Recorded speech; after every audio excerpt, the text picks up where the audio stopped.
The International Association for Near-Death Studies presents NDE Radio, a weekly exploration of near-death experiences and similar encounters with the other side. Now, here's your host, Lee Witting. Welcome to NDE Radio, brought to you by IANDS, the International Association for Near-Death Studies. I'm your host, Lee Witting. In the study of the near-death experience, childhood NDEs are especially interesting because they are much less likely to be affected by religion and cultural expectations.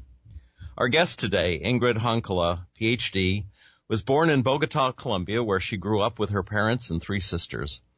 From the moment she drowned in a tank of cold water at the age of 2, Ingrid was aware of other dimensions of life than those most people normally experience. She was also gifted with the input of beings of light who gave her invaluable insights and assistance as she faced the challenges of growing up, falling in love, and finding her professional destiny as a research scientist and oceanographer. Despite many hardships, Ingrid has become a successful marine scientist, world traveler, a mom, and also a mentor and a giver of light. She's the author of A Brightly Guided Life, How a Scientist Learned to Hear Her Inner Wisdom. Ingrid, welcome to NDE Radio. Thank you, Lee. It's such an honor to be here with you today. Well, it was great meeting you and hearing your story at the Labor Day weekend IANDS conference in Seattle. And I'm so happy you can be here to tell your story on NDE Radio. Yes, I am just, like you said, so honored, so blessed to be part of all this and be able to share all this light with all of the people that is there to listen. Yes. Well, why don't we start with what caused your NDE at 2 years old? Okay, this just happened as a result of me falling into a tank filled with frigid water when I was almost 3. What happened that day was my parents usually left for work very early in the morning, and we were left at the care of the maid. And she's supposed to be taking care of us that morning, but she decided to go to her room and lie there, and my sister and I, being just the kids that we were, just almost 3 and almost 4, decided that we were going to sneak into the patio and play catch across a tank. At the time in Colombia, we didn't have a washing machine, so the purpose of this tank was for hand washing clothes. And my experience and my memories about all these are so vividly that I remember with absolute clarity even the ball that we were playing with, the texture of it, because it had like engraved letters on it. So we decided that she sat on one side of the tank where the clothes are hand washed, so that was safer. It was just a flat surface, but I decided to go on the other side where there was a very thin edge. So I went I just kind of leaned there and we started to throw the ball at each other. And when my sister threw the ball to me, I was going to grab it and it rolled on the surface of the water. And I just lost my balance and fell into the tank. And at that age, I did not have any idea that if you fall into water, you drown.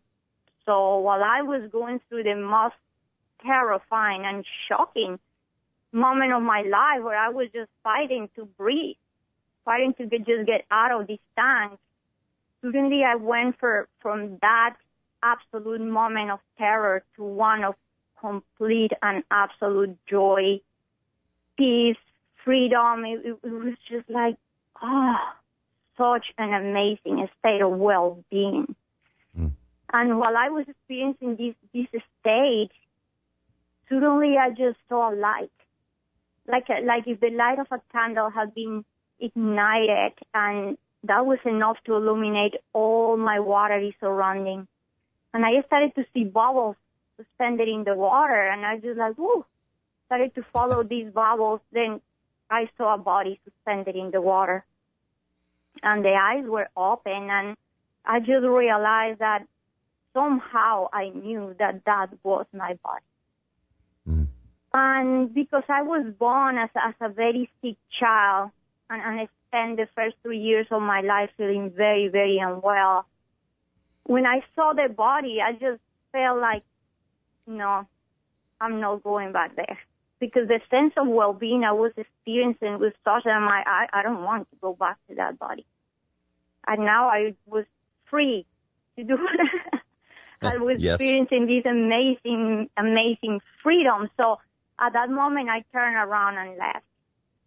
And while I was leaving, I started to see flowers that were blooming from nowhere. It was the most amazing, just flowers. And then suddenly I was just kind of lifted and carried by these flowers. Then I was just being being just carried like in a forward direction, and I could see like a lot of light, like a big source of light in the horizon.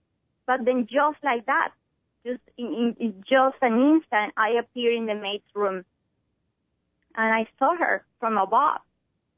And she was lying on her bed, and my memory of this whole experience is so clear, like I said before, that I can even remember the soap opera she was listening in the radio. Yes, and she was lying on her bed. I just looked at her. She was completely unaware of what was happening. And from there, just like that again, I appeared in my mom's past. She was like walking to her work, and she was about 10 minutes from the house. And when I saw her, I'm like, oh, that's Mom.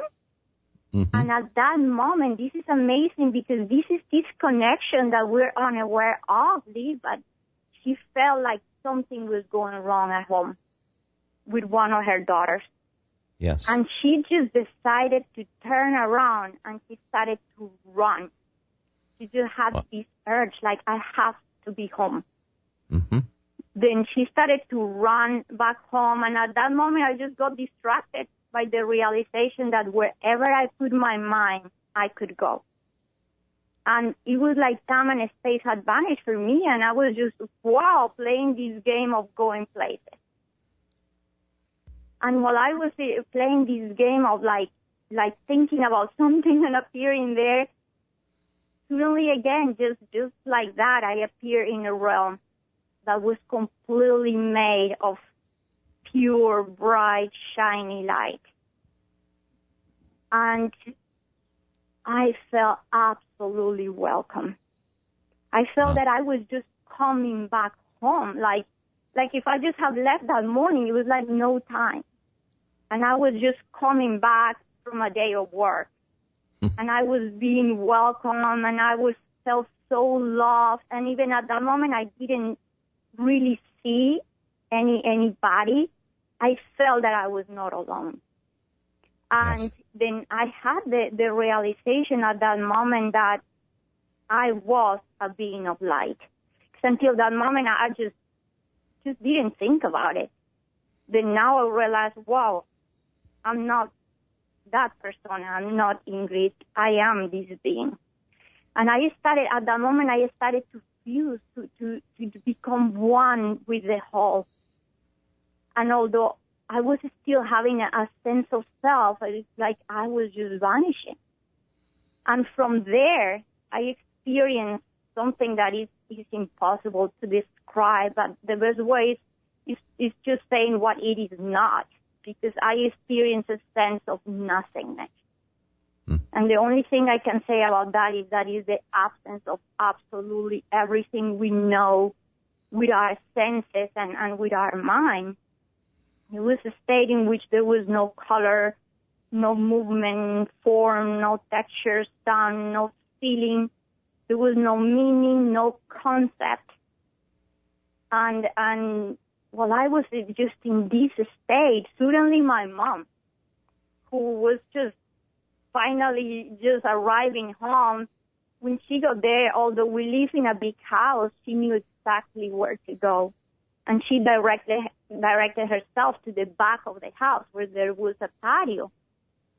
And there, my oldest sister was leaning in the tank, and she was too little to help me. She made an effort to try to reach me, but she just couldn't.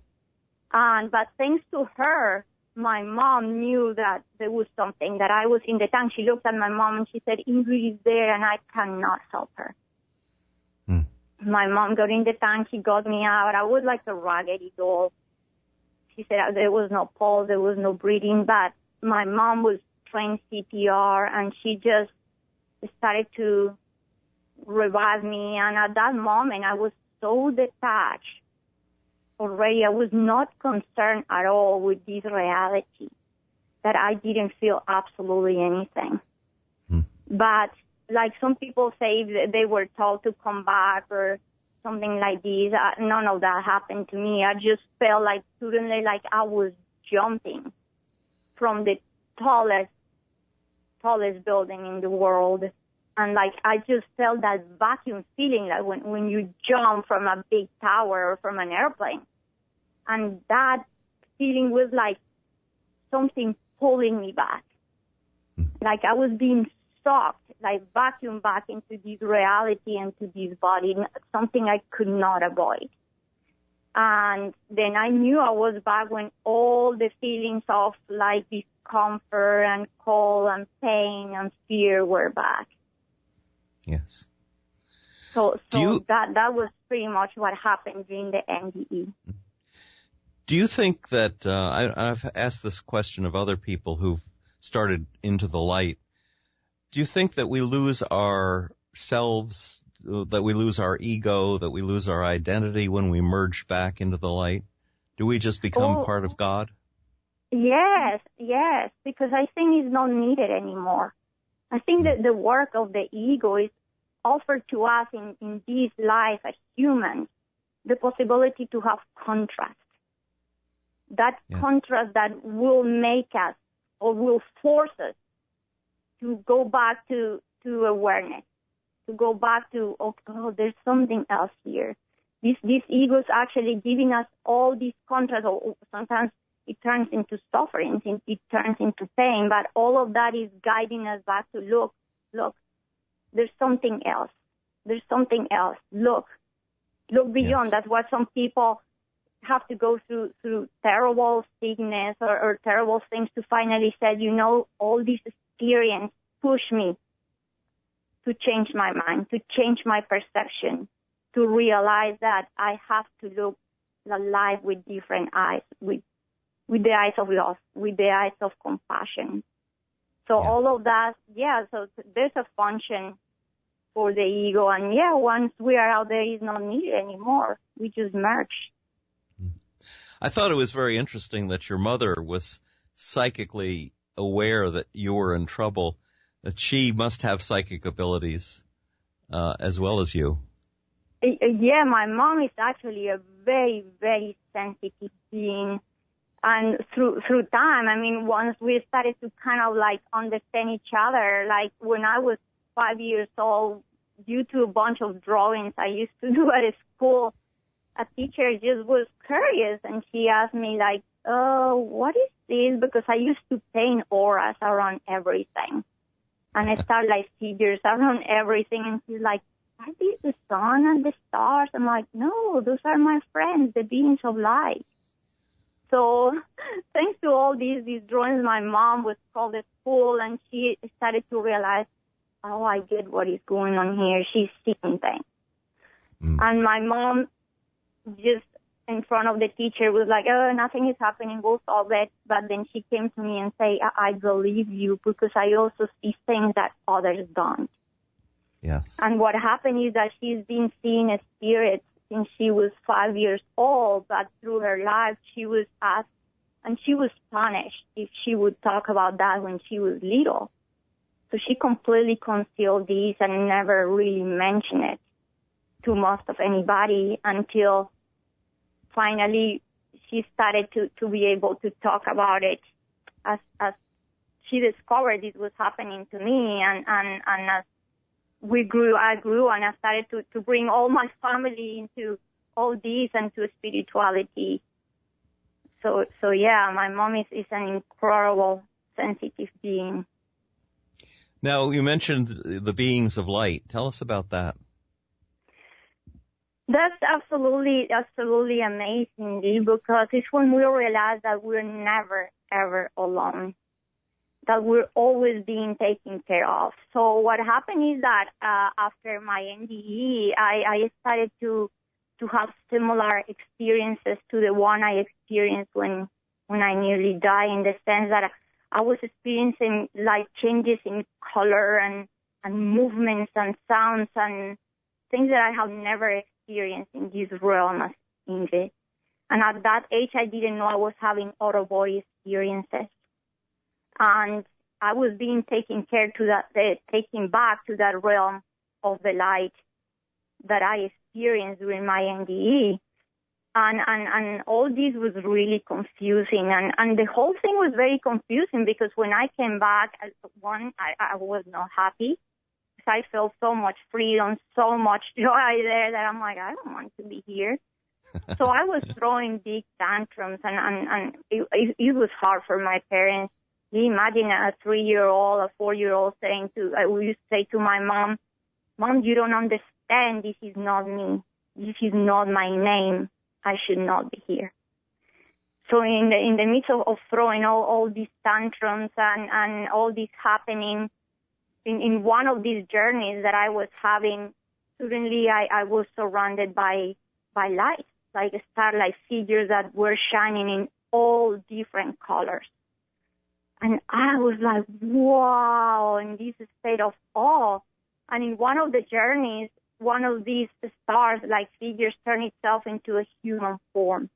And it approached me and just kind of like touched me. And I realized, you are a being of light. So what it did is just, it transformed so I could understand that, look, don't be afraid, or we are the same. That it was a way to communicate with me in a way that I could understand. So after that, it kept happening many more times, and then I would say just not long after that, one day I was just really relaxing, and I was taking a shower. I guess that for me is the most relaxing time. And when you're relaxed, you're kind of higher in your vibration. And that moment, a being of light appeared right there. It was a shining, intense blue light, and I just like, a being of light is here. So now I started to see them here also with my eyes open. And they started to appear often everywhere, and I started to heal and feel so well in their presence that now I just kind of, things at home and with my parents and with the whole atmosphere started to feel more relaxed. But although I was feeling better, I was still throwing tantrums because I felt very detached from my persona, from my name. And there was a time where this was now a new maid, and she was calling me, Ingrid, come to eat, Ingrid, and sometimes I would get very bothered about people calling me Ingrid. And I turned to her and I said, don't call me like that. That is not my name. And she said, so what is your name? And I just would reply, I do not need one. So after that, one of these big tantrums, the beings of light started to communicate with me. And it's just one of these journeys. And it said to me that it was going to take time for the people around me to understand. And they started to say to me, as you already know, as you have discovered, names are not needed in the realm of the light. So that was very big for me, because then I started to have that clarity to understand, I get it. There's something going on here. I was too little to comprehend that I was navigating between realms, and that there was this realm of the physical realm, and that there was this realm of the light, and that I was passing through both. So now things started to kind of make sense a little. And they started to say that all the experiences that I was having and the ones that I was going to have were all gifts. and that they were given to me to help me and to help others. And Did they tell you anything about your future? What was going to happen before you lived through it? Yeah, I mean, at that moment, when I asked them, I didn't have the clarity how I could help anybody. But they said that I didn't need to worry because I was going to be guided. And that people was going to appear in my path to guide me and to teach me. So from there, they started to give me those little hints. So they were like, yeah, teachings will come, people will come. And little by little through time, because of course they also, I felt overwhelmed already. I used to just ask why I didn't come with a full manual. But yeah, this was a process. So little by little, they started to show me and tell me things. And I started to have visions of what we call the future since I was 4 years old.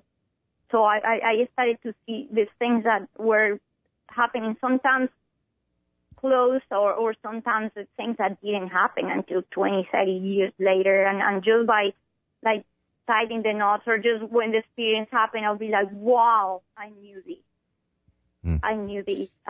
So yeah, little by little, they started to show me what was to come and just make things clear for me as I move through life. Did your mother have the ability to see these beings of light as well? No, that was the big difference, because I understand that all of this is related with vibrational energy. So, like the beings of light said to me, nothing in the universe lacks purpose. So they said to me, my experience happened when I was so young. So they say in a way I was old enough to remember, but young enough not to be conditioned yet. So since I didn't have all the conditioning of my surrounding, of all the social and maybe religious and all the stuff that I supposed to believe or not believe, I was able to keep a vibrational energy that was very high. Mm-hmm. But my mom already had a lot of conditioning in her life and a lot of things that she shouldn't do or say or be. So her vibrational energy was lower than mine. So she could reach levels where she could see certain things, but she was never able to see what I was seeing. So it was a moment when I first saw the first spirit. I was 6 years old, and it frightened me because it was a different frequency energy. And I told my mom, the spirits and the beings of light are not the same thing. And she was shocked because she thought I was seeing the same thing she was. And so at that moment, she started to understand, and she said, what I think you're seeing are angels. And I said, Mom, but they don't have wings. And she said that it don't matter, that what I was describing and what she thought I was seeing was angels. And then I asked the beings of light, are you angels? And they said to me, we are what you want us to be. So that's the compassion of the universe. It manifests to us in the way that we can understand it, that we can make sense of it. Yes. Now, Ingrid, you said you're a mom. How old is it one or more children? Just one. Boy or girl? He's a boy. His name is David, and he's 11 now. Now, has he exhibited any psychic abilities, or, I mean, does he understand what you can see and where you're at?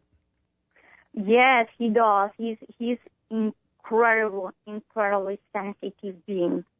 I mean, the conversations with him are crazy because we're so connected, and he's so filled with wisdom. And it's natural for him. He's always seen me the way I am, but through time, I have learned so much from him because he is now my view, my part of like, I understand why I went through when I was little, because I see him developing as this very sensitive being with so much clarity he brings this knowledge, and sometimes I just get shocked by the things that he said. So he's amazing. He's part of the generation that's either going to save the world or not, because things are becoming desperate and environmentally and politically and in every way. So we have to put a lot of faith in that generation coming up. What do you think about the future of the Earth? I mean, how do you feel things are going now? I think that there's a lot of change is going on. I think like there's been so much pain and so much suffering for so long that we're starting to now knock the door to ask the questions, why this is happening? Why all this suffering? Why this is happening to us? Who am I? Why is all this about? Why is this all for? Once we start asking these questions, then we're opening the door to answers. We're not just living the life as just we're being moved by what is just happening with no consciousness at all. Now we're starting to awakening in the question and asking and looking for answers and realizing that, this is not the way. There has to be a better way. What prompted you to write your book? Did the beings of light ask you to? This was actually amazing, because I always thought that I wasn't never going to write anything about me. I was like, no. I thought actually that was egotistic. And it's amazing how actually all this is propelling us to give and to do and to move forward. So what happened is that there was a point in my life where so much suffering had happened, because I felt very different from everybody else. And there was a point in my life that I lowered my vibrational frequency, kind of got disconnected, and started to live a life of a lot of suffering, and reached the point where I pretty much wanted to die. I wanted to just leave this world. I touched button. And at that moment, I asked the beings of light, I asked the universe, please give me light, give me the clarity I need. And all the synchronicities played together for me to go to meet this amazing psychologist. And he was a person with so much clarity. And I sat there and I started to tell little by little stories and see if he would get a book or something. And he wasn't. He was so open that I was able to tell the next thing and go to the next level and the next level until he said one day, Ingrid, look, what about you write a list of all your sufferings? And that way you can do this work of writing and getting it out. This is cathartic. And I'm like, okay, well, all right, let's write. Yeah, I'm just like, okay. So I wrote all these lists, and the list went on and on and on and on. And it was so long that when we read it together, he said, look, Ingrid, in my 37 years of practice, I have never met anyone that has suffered this much and is mentally stable. Wow. I was in shock. I'm like, what?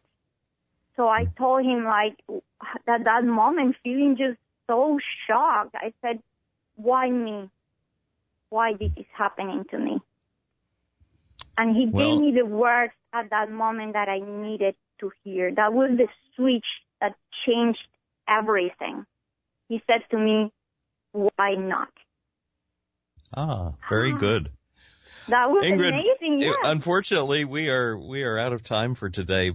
But I'd like you to tell the audience how they can find your website and where they can get your book. Yes. My website is ingridhonkala.com, and my book can be found in Amazon. And I encourage all of you to read it because it's an easy read with a really high impact. It can help people that is in the path of trying to get out of the loop of suffering and see beyond their pain. Terrific. Thanks again, Ingrid, for telling us your fascinating story. If listeners would like to hear this show again or any of our past shows, just go to our website at nderadio.org and hit the Past Shows button. And for information about IANDS, go to their website at IANDS.org and be with us again next Monday, 11 a.m. Eastern, for more NDE Radio. This is your host, Lee Witting, saying thanks for listening.